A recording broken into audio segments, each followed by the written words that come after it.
For years, everyone who set up Home Assistant had to learn one weird bit of trivia. Stick :8123 on the end of your address or nothing loads. That's gone, and later in this release, the word advanced quietly disappears from over 40 places in the interface. Quick note first, this is the beta. 2026.8 beta is out right now, so everything today can still change. The final stable release lands on the first Wednesday of the month, as always. That's August 5th. I'm at Smart Home Junkie, and today the new default web address, advanced mode cleanup, entity ID control, a real rework of how devices get tracked behind the scenes, and much more. If this video helps you out, a like and a subscribe really means a lot to me. Let's start with the one that affects pretty much everyone.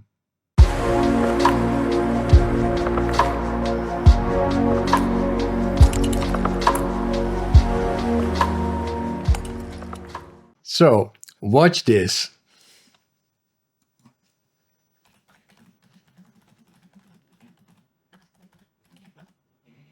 No port, no :8123. Here we go.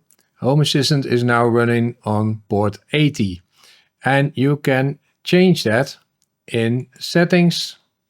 And when we go to system and then go to network, you will see that here is now set the HTTP server data and server port is 80.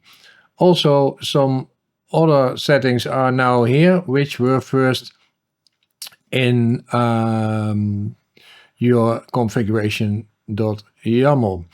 This port 80 is only being set for new installs. But if you have an old install, it might set it to port 82, not 82, to port 80, not port 82. And if it's port 80 and you do not acknowledge that you want to have it on port 80, it will be reverted back to port 8123 after 5 minutes. So if you cannot reach your Home Assistant server after you've updated to the August release 2026.8, then wait 5 minutes and it should work, or just go to your Home Assistant server, homeassistant.local, probably :80, and then you can change it there. Then if we go to settings and you go down here, we had developer tools, but it's no longer called developer tools, it's now called tools. So it makes it easier. And another thing that makes things easier is that there is no advanced setting name anymore. So it's like in, I think, 42 or 43 places, it's the word advanced is removed. So there's no difference anymore between advanced or not advanced to make everything more simple for new users. Then when we go to settings and we go to Home Assistant Cloud, you will see that this page is completely revamped. It is a totally new page. You can add your settings here or change your settings here. So yeah, that looks pretty nice too. Then another thing, which is really nice, if you go to settings and if you go to system, then there's this option entity ID format. And now you can change the default entity ID format. That is really nice. So in this case, first is shown area, living room, in my case, device, thermostat, and entity temperature. And I can, for instance, add the floor. Set the floor over here, and now it is ground floor, living room, thermostat, temperature. I can remove the floor, or maybe I want area at the end, and then it's sensor dot thermostat, temperature, living room. This only counts for new entities or when you reset your existing entities, and this makes more the same. Really nice addition. Then there are new triggers and conditions for automation. So let's create an automation, create new automation, add trigger, and there is one for vibration sensors. So we have vibration cleared or vibration detected, and you can say, well, if vibration is detected for, let's say, 30 seconds, then do something. This can also be used for conditions.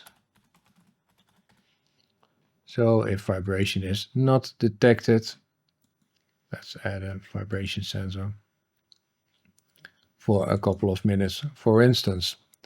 Then another trigger is the moon trigger. For instance, moon phase changes. Let's say phase changes to full moon, then make a howling sound through my smart speakers. Funny thing to do. Not really serious, but maybe it's something for you. In the past, devices were sometimes delivered by multiple integrations, and you still saw one device. This is something that has been changed in this release. Now you will see the device multiple times if it is delivered by multiple integrations. And that means that you might have to go through your automations to select the correct device. So if I, for instance, go to my settings, don't save this. And if I go to repairs, I see a lot of repairs of unknown devices.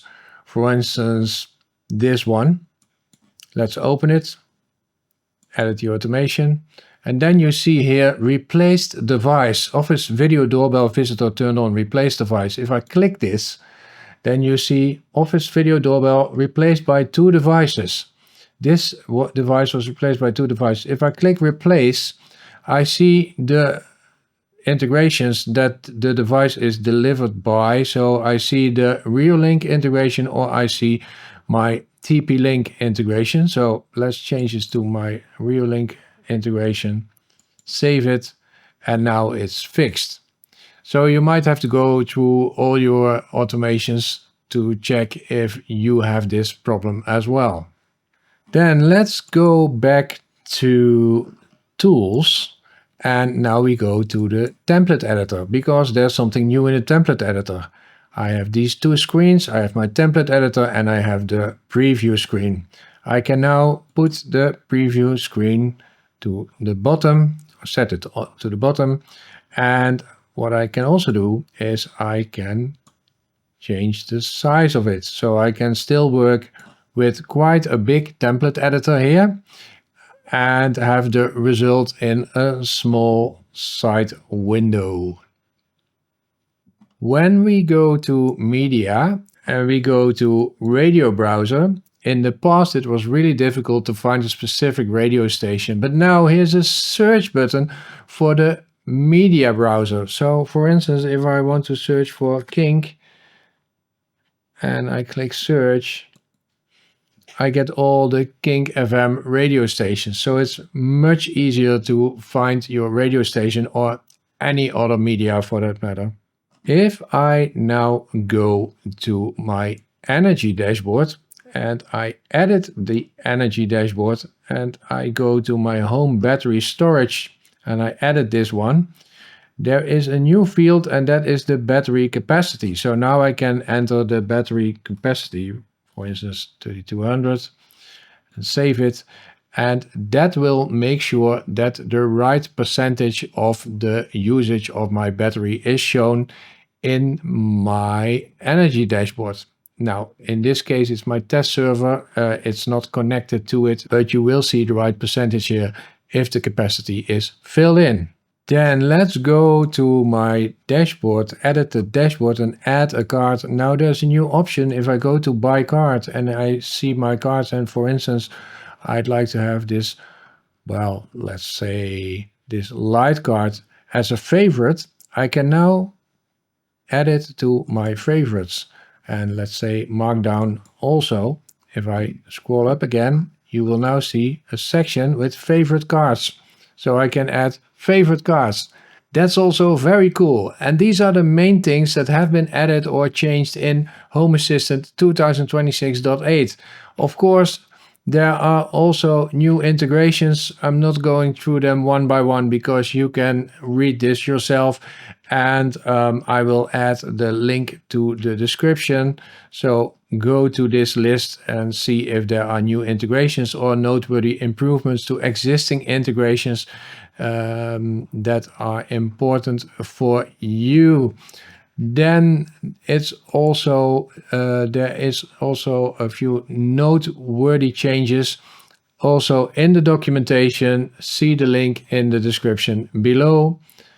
And the backward incompatible changes, always check them before you install Home Assistant to see if something might break. Back to that magic number I opened with. Losing the mandatory colon 8123 doesn't sound revolutionary alone, but paired with stripping advanced out of 43 places in the UI, it tells you where this project is heading. Less for a beginner to memorize or feel intimidated by, without losing an ounce of power for the rest of us. Remember, this is all still the beta. Want the new web server settings or entity ID controls early? Grab 2026.8 beta today. Prefer the fully tested version? That lands on the first Wednesday of the month, August 5th. I'd call this a quality of life and philosophy release rather than a landmark one. Nothing flashy, but exactly the friction removal that makes Home Assistant easier to hand to someone who isn't a tinkerer. If this video was helpful, a like and a subscribe helps the channel a lot. Huge thanks to all my Patreon supporters, Ko-fi backers and paid channel members. And to everyone whose name you can see scrolling on screen right now. Want to join them? Links to Patreon, Ko-fi and channel memberships are right below. Your support keeps this channel independent and this content free. Thanks for watching. See you next time. Bye bye.